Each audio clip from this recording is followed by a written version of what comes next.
Recording سن لیں، اس میں کافی تشریح ہے، لیکن اس کے باوجود یہ عرض کرتے ہیں کہ عاصمہ جہانگیر صاحبہ کس مذہب اور کس فرقے سے تعلق رکھتی تھیں ہمیں معلوم نہیں، ہم ہرگز نہیں جانتے۔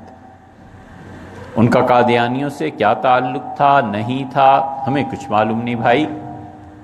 یہ کسی کے کفر کا فتویٰ دینا کہ وہ مرتدہ تھیں، کافرہ تھیں، یہ جن لوگوں نے تحقیق کی ہے انہیں معلوم ہوگا۔ جب ہمیں معلوم ہی نہیں ہے تو ہم کیوں اس چکر میں پڑیں؟ ہمیں کس نے اختیار دیا ہے کہ جا کے کرید کے پوچھے کہ تمہارا عقیدہ کیا اور تم کس خاندان سے؟ مجھے معلوم نہیں بھی۔ ایک بات تو یہ۔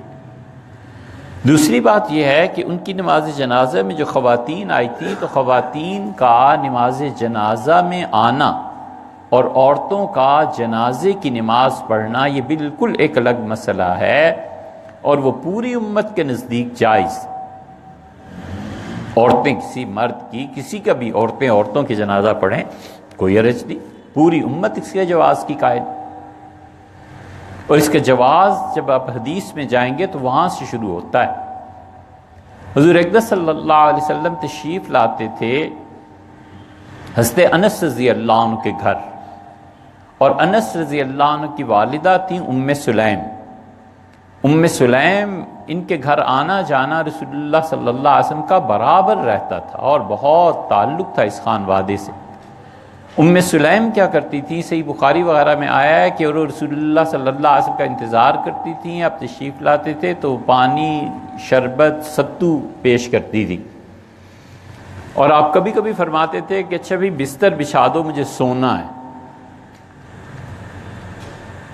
تو ام سلیم کو اتنا تعلق تھا حضور اقدس صلی اللہ علیہ وسلم سے کہ وہ بستر بچھا دیتی تھیں۔ ایک دن آنکھ کھلی رسول اللہ صلی اللہ علیہ وسلم کی تو آپ نے فرمایا یہ کیا کر رہے ہو؟ ان کا اللہ کے رسول اس پسینے کی جو خوشبو ہے نا، ایسی خوشبو مدینہ منورہ میں کہیں نہیں، تو اپنی دلہنوں کو لگاتی ہیں۔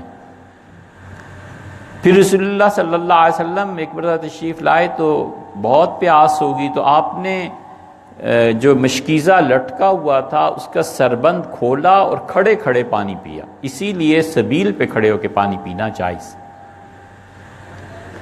تو انہوں نے، ام سلیم نے، وہ جہاں رسول اللہ صلی اللہ علیہ وسلم کے ہونٹ لگے تھے اس چمڑے کو کاٹ کے رکھ لیا برکت کے لیے کہ حضور صلی اللہ علیہ وسلم کے ہونٹوں نے اسے چھوا ہے۔ نبی کریم صلی اللہ علیہ وسلم ایک دن سو رہے تھے انہی کے گھر، اٹھے، آنکھ کھلی تو ہنستے رہے بہت زیادہ، پھر سو گئے، پھر اٹھے، پھر ہنس رہے تھے۔ تو ام سلیم نے کہا اللہ کے رسول آپ نے یہ کیا آج معاملہ ہے؟ تو آپ نے فرمایا میں نے خواب میں دیکھا کہ میری امت کے لوگ سمندروں میں جہاز چلا رہے ہیں اور شہروں کے شہر فتح کر رہے ہیں۔ تو انہوں نے عرض کیا کہ اللہ کے رسول میں، تو آپ نے فرمایا تم انہی میں سے ہو۔ آپ نے فرمایا پھر میں سو گیا دوبارہ، پھر میں نے دیکھا میری امت کے لوگ کہاں کہاں چلے گئے۔ تو ان کا اللہ کے رسول میں، آپ نے فرمایا وہ تم پہلے والوں میں سے ہو گئی نا، تو تم جانور سے گرو گی اور تمہاری شہادت ہو جائے گی۔ وہی چیز ان کے ساتھ پیش آئی، قبرص میں ان کا مزار اب بھی ہے، وہ گھوڑے سے گریں اور انتقال فرما گئیں، شہید ہو گئی۔ ان ام سلیم کا ایک بیٹا تھا عمیر، اور عمیر کے پاس ایک پرندہ تھا، طوطے جیسے ہوتے ہیں، تو وہ بچہ اس پرندے سے بڑا تعلق تھا، پنجرے کے پاس رہتا تھا۔ حضور صلی اللہ علیہ وسلم کے گھر تشریف لاتے تھے تو پوچھتے تھے کہ یا ابا عمیر ما فعل النغیر، عمیر تمہارے نغیر کا کیا بنا؟ عمیر اور نغیر ہم وزن ہے نا، تو وہ ایک طرح کا ایک مصرع بن جاتا تھا۔ تو عمیر بچے تھے، خوش ہوتے تھے۔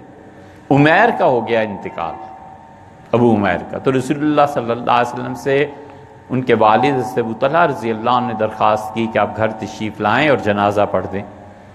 تو رسول اللہ صلی اللہ علیہ وسلم کے گھر گئے اور جنازہ پڑھایا۔ جنازے میں ام سلیم جو تھیں وہ آگے آئیں پہلی صف میں، تو رسول اللہ صلی اللہ علیہ وسلم نے پیچھے بھیج دیا کہ پچھلی صف میں کھڑے ہو۔ ایک یہ حدیث ہے۔ دوسری حدیث حضرت ام المومنین حضرت عائشہ رضی اللہ عنہا کی آتی ہے، روایات بخاری میں ہر جگہ ملے گی آپ کو، کہ حضرت سعد رضی اللہ عنہ کا جنازہ لایا گیا اور سعد رضی اللہ عنہ نے جب مدینہ منورہ میں سیدنا علی رضی اللہ عنہ کی خلافت وغیرہ کا دور آیا ہے تو یہ نابینا ہو گئے تھے، تو سیدنا علی رضی اللہ عنہ کے ساتھ تھے۔ حضرت معاویہ رضی اللہ عنہ نے بہت کوشش کی ان سے، تو حضرت سعد رضی اللہ عنہ نے اتنا زیادہ ان کی عزت اور احترام تھا کہ لوگوں نے کہا سعد سب کا انتقال ہو گیا ہے، ایک اکیلے آپ رہ گئے ہیں جنہیں عمر نے خلافت کے لیے 6 لوگوں کو رکھا تھا، خلافت آپ لے لیں۔ سعد رضی اللہ عنہ نے قبول نہیں کی۔ ایک دن طواف میں حضرت معاویہ رضی اللہ عنہ نے بیت اللہ کا دروازہ کھلوایا اور انہیں اندر لے گئے اپنے ساتھ، بالکل جس کہتے ہیں نا 1 to 1 بیٹھ کے کہا کہ علی کو چھوڑیں اور میرے ساتھ۔ سعد رضی اللہ عنہ نے کہا علی میں 3 باتیں ایسی ہیں جو ایک بھی ہوتی تو میں اسے نہ چھوڑتا، اور پھر باتوں کا ذکر کیا۔ بہرحال انہوں نے مدینہ منورہ سے کوئی 7-8 میل کے فاصلے پر اپنا گھر بنا لیا تھا، بڑا کھلا حویلی محل سمجھے۔ اور سعد رضی اللہ عنہ جب انتقال ہوا ہے تو 7-8 میل سے یہ جنازہ لایا گیا ہے جنت البقیع میں، اور جب جنازہ آنے کی اطلاع ہوئی امہات المومنین کو تو رسول اللہ صلی اللہ علیہ وسلم کی جتنی بھی بیویاں زندہ تھیں انہوں نے کہا کہ سعد کا جنازہ لاؤ، پہلے مسجد نبوی میں ہم نماز پڑھیں گی۔ یہ جتنی روایات ہیں نا سعد رضی اللہ عنہ کا چین میں مزار ہے، سب جھوٹ ہے، بالکل غلط ہے۔ حضرت رسالت مآب صلی اللہ علیہ وسلم کے شہر اور صحابہ کرام رضی اللہ عنہم ان کے دوستوں کے بارے میں اللہ دعوے سے معاف رکھے، مگر ہم سے زیادہ کون جانتا ہے یار۔ سیدنا علی رضی اللہ عنہ کے 17 مزار ہیں، سب جھوٹ ہے۔ ایک مزار جو کوفہ میں ہے وہ بالکل صحیح، سعد رضی اللہ عنہ کے جو چین میں مزار ہے کچھ نہیں ہے۔ جنازہ جب لایا گیا حضرت سعد رضی اللہ عنہ کا، اور غالباً یہ آخری جنازہ ہے جو مسجد نبوی میں پڑھا گیا غالباً، اور سعد رضی اللہ عنہ نے وصیت یہ کی تھی کہ میرا کفن یہ رکھنا، اور نے کہا اس کفن میں لڑا ہوں بدر میں۔ انہیں بہت وہ کرتا اپنا بہت ہی اچھا لگتا تھا اور بڑی برکت کی چیز تھی۔ تو جب مسجد نبوی میں جنازہ داخل ہوا تو حضرت عائشہ رضی اللہ عنہ کے حجرے کا جو دروازہ تھا حضور اقدس صلی اللہ علیہ وسلم کی قبر مبارک کے سامنے رکھا گیا اور عورتوں نے جنازہ پڑھا۔ یہ دلیل ہے اس بات کی، پوری امت اسی لیے اس بات پہ متفق ہے کہ عورتیں جنازہ پڑھ سکتی۔